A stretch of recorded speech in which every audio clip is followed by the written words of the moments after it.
Ya, baik. Selamat pagi. Assalamualaikum warahmatullahi wabarakatuh. Sebelumnya saya ucapkan terima kasih kepada Bapak Abdul Aziz yang selaku pengampu mata kuliah pengembangan diri dan karir. Selanjutnya saya ucapkan terima kasih juga kepada mahasiswa Rombel 2 selaku peserta dari mata kuliah pengembangan diri dan karir. Perkenalkan, kami dari kelompok 6 akan menyampaikan materi mengenai hakikat pelayanan. Dan sebelumnya saya akan mengenalkan terlebih dahulu mengenai tim saya. Ya, next slide. Ya, terdiri dari 6 anggota. Itu ada Eka Hilawardana, selanjutnya ada Anis Zakia Mubarok, selanjutnya ada Ten Risana, ada Ari Rosli Lutfianti, kemudian saya sendiri Toriko Zian, dan juga ada Fiska Ayu Safira Delista. Ya, next. Nah, selanjutnya di sini ada kata-kata yang disampaikan oleh Muhammad Ali, yang artinya itu sebuah pelayanan itu adalah sewa menurut dia. Jadi pelayanan itu adalah sewa, kita itu harus membayar pelayanan kita ketika kita duduk di bumi gitu.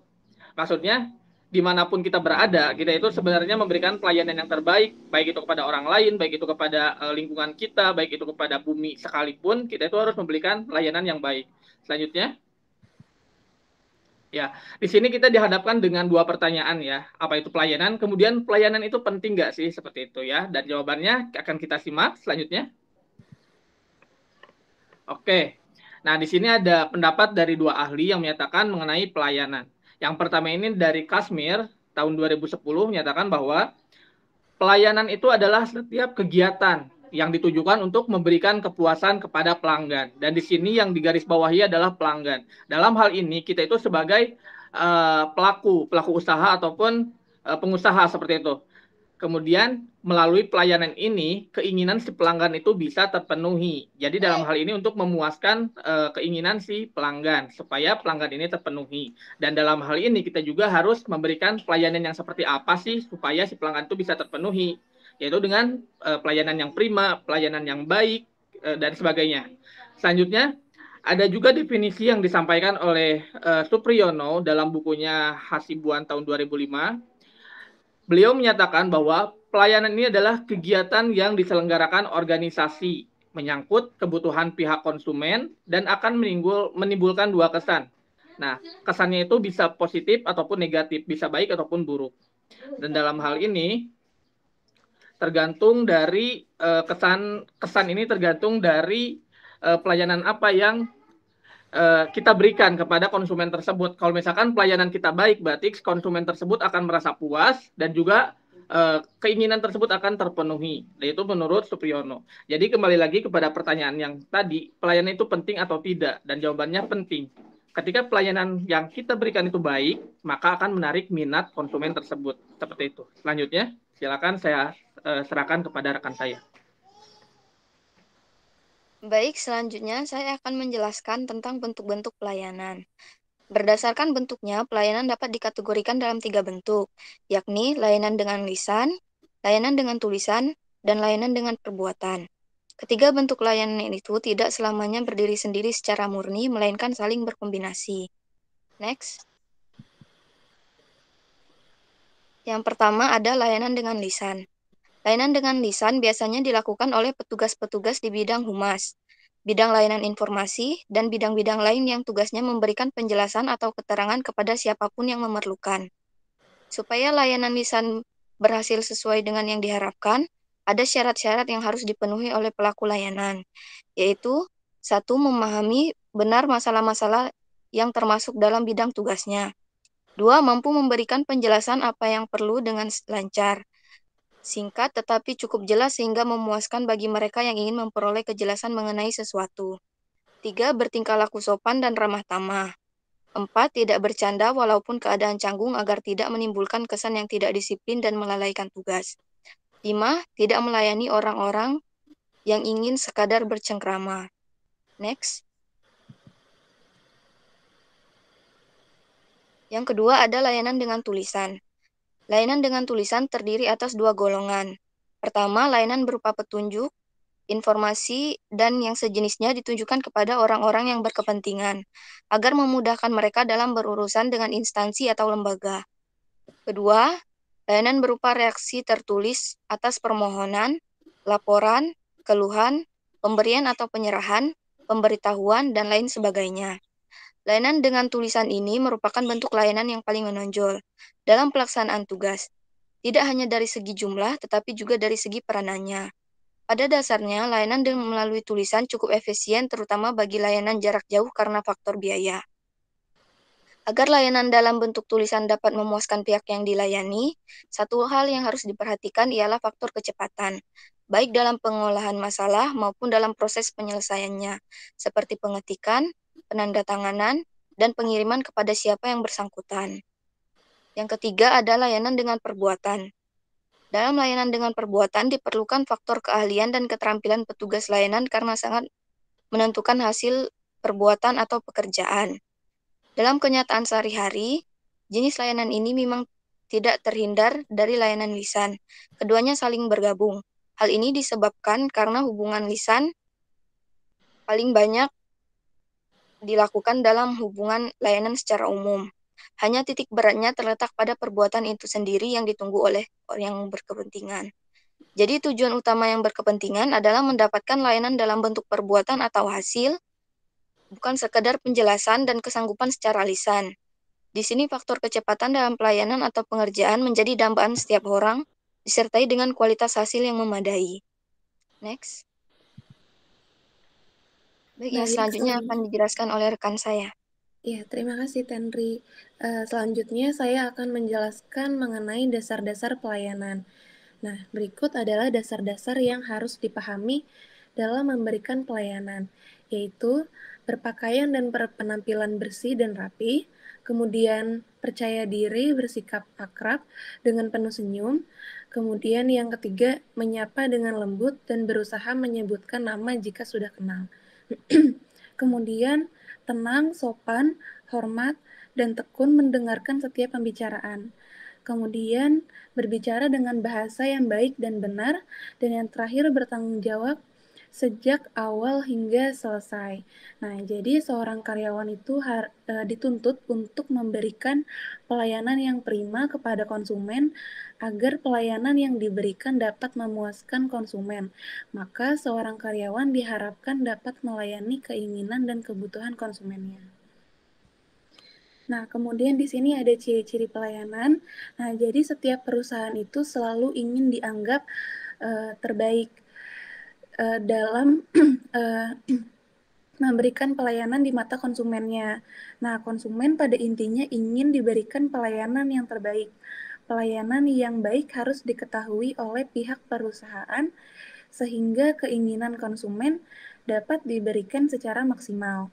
Nah, ini adalah ciri-ciri pelayanan yang baik, yaitu tersedia sarana dan prasarana yang baik, kemudian konsumen ingin dilayani prima. Oleh karena itu, untuk melayani konsumen, salah satu yang paling penting diperhatikan adalah sarana prasarana yang baik. Nah, kemudian tersedianya karyawan yang baik, yaitu kenyamanan konsumen tergantung dari petugas yang melayaninya. Petugas itu harus ramah, sopan, dan menarik. Di samping itu, petugas harus cepat tanggap, pandai berbicara, dan menyenangkan serta pintar. Nah, yang ketiga, bertanggung jawab kepada konsumen sejak awal hingga akhir, yaitu dalam menjalankan kegiatan pelayanan, setiap karyawan harus mampu melayani dari awal hingga selesai. Kemudian, mampu melayani secara cepat dan tepat, yaitu dalam melayani konsumen diharapkan petugas harus melakukan sesuai prosedur, layanan yang diberikan sesuai jadwal dan pekerjaan tentunya, dan jangan membuat kesalahan, dalam arti pelayanan yang diberikan itu harus sesuai dengan keinginan konsumen. Nah, kemudian mampu berkomunikasi dengan baik, yaitu petugas harus mampu berbicara kepada setiap konsumen dan memahami keinginan konsumen. Artinya, petugas harus dapat berkomunikasi dengan bahasa yang jelas dan mudah dimengerti, dan jangan menggunakan istilah yang sulit dimengerti. Dan yang terakhir, berusaha memahami kebutuhan konsumen, yaitu petugas harus cepat tanggap apa yang diinginkan konsumen, mengerti dan memahami keinginan dan kebutuhan konsumen. Nah, selanjutnya akan dijelaskan oleh rekan saya. Silakan. Baik, terima kasih Fiska. Saya akan menjelaskan mengenai etika dalam pelayanan. Sebelumnya, pengertian dari etika sendiri yaitu etika adalah etnis yang berasal dari kata Yunani yaitu ethos, artinya kebiasaan. Nah, etika juga merupakan teori tentang perbuatan manusia ditimbang menurut baik dan buruk. Etika juga dapat diartikan serangkaian tindakan berdasarkan kebiasaan yang mengarah kepada perbuatan benar dan salah. Etika juga berarti kesantunan, yaitu sikap lahir dan batin, prinsip hidup, pandangan moral, serta bisikan hati nurani. Selanjutnya,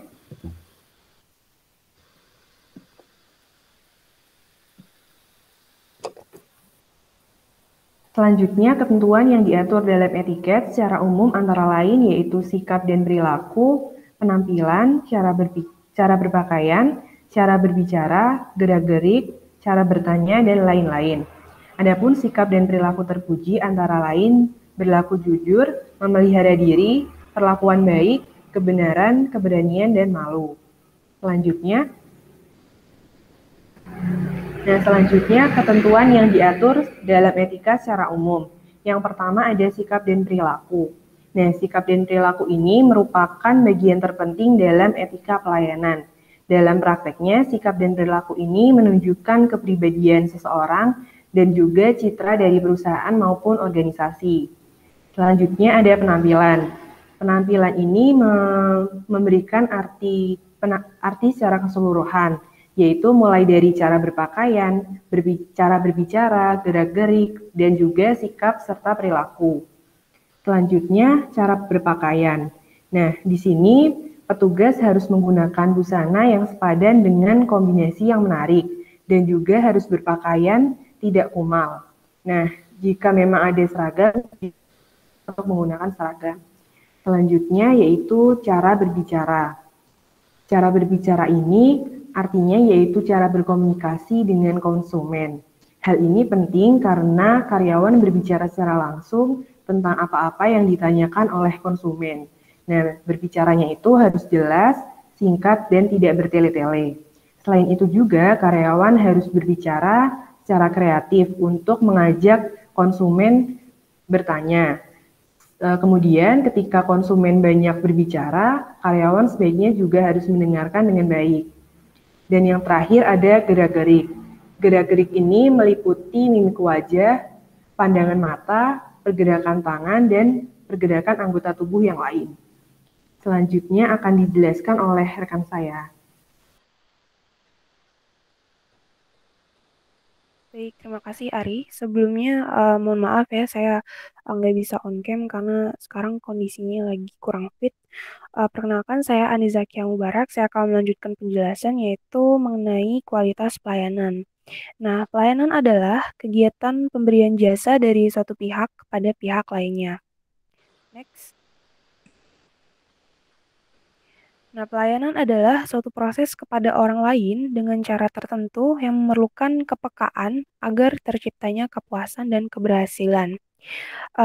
Ini menurut Philip Kotler, pelayanan atau service adalah setiap kegiatan atau manfaat yang dapat diberikan suatu pihak kepada pihak lainnya yang pada dasarnya itu tidak berwujud dan tidak pula berakibat kepemilikan sesuatu dan produksinya itu dapat atau tidak dapat dikaitkan dengan suatu produk fisik. Next. Kemudian, pelayanan yang baik adalah pelayanan yang diberikan secara ramah tamah, kemudian adil, cepat, tepat, dan dengan etika yang baik sehingga memenuhi kebutuhan dan kepuasan bagi yang menerimanya, yaitu konsumen. Oke, next. Nah, kemudian ramah tamah yang dimaksudkan dari penjelasan sebelumnya itu, jadi pelayanan yang dilakukan itu bisa dengan wajah yang ceria, kemudian wajar, dan juga dengan etika yang baik, serta tidak menyinggung perasaan. Kemudian untuk maksud dari cepat dan tepat itu, pelayanan yang diberikan itu maksudnya nggak bertele-tele dan juga baik serta benar. Next. Nah, ini ada menurut Chipno, ada macam-macam karakteristik pelayanan yang merupakan pengertian dasar dari apa yang disebut jasa. itu ada 4 poin ya. Yang pertama itu tidak berwujud. Nah, jadi pelayanan itu adalah suatu hasil yang nggak bisa dilihat. Jadi secara bentuk itu nggak bisa dilihat, tapi bisa kita rasakan hasilnya. Nah, hal ini merupakan ciri khas dari jasa itu. Nah, pelaksanaannya itu dapat juga menggunakan suatu media. Nah, ini tuh tergantung dari pelayanan jasa yang akan dilakukan terhadap konsumen. Nah, untuk fungsinya yaitu kembali lagi itu untuk menarik konsumen itu terhadap suatu hal yang ditawarkan. Kemudian yang kedua itu tidak dapat dipisahkan. Nah, pelayanan itu sendiri tidak dapat dipisahkan dari elemen-elemen yang terbentuk, yaitu objek yang dapat membuat terciptanya pelayanan tersebut. Nah, kemudian yang ketiga, kurangnya daya tahan. Dalam bidang pelayanan jasa, nah masalah yang timbul dalam mempertahankan ketahanan bentuk pelayanan yang diberikan itu terhadap suatu keadaan untuk dapat mencapai tujuan yang direncanakan itu sangat sulit. Karena menurut perubahan-perubahan yang terjadi dengan penambahan kualitas pelayanan yang cenderung meningkat, hubungannya dengan permintaan itu tergantung sama pelayanan itu sendiri. Jadi secara jelas dinyatakan bahwa semakin giat dilakukan peningkatan pelayanan terhadap konsumen, nah, maka kemungkinan peningkatan dalam permintaan juga akan meningkat. Nah, seperti itu. Kemudian yang keempat, bervariasi. Ada kalanya sistem yang digunakan tidak dapat menjalankan pelayanan secara penuh dikarenakan ketidakjelasan dari sistem pemasaran yang ada di lingkungan tersebut. Nah, sehingga dapat dilakukan dengan penyesuaian produk yang ditawarkan dengan lingkungan sekitarnya. Oke, next.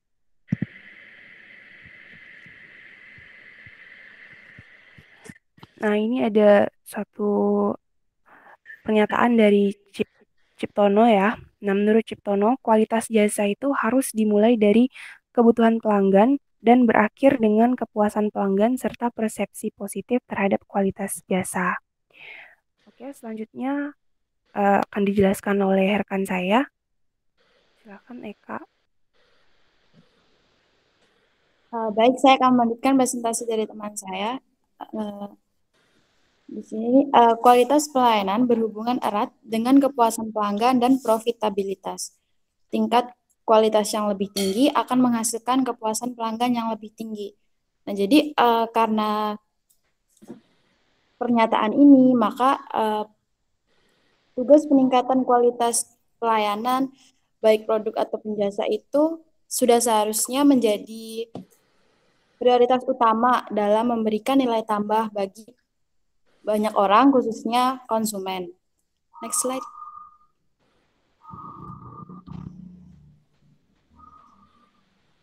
Nah, di sini terdapat 5 determinan kualitas jasa yang dirincikan sebagai berikut.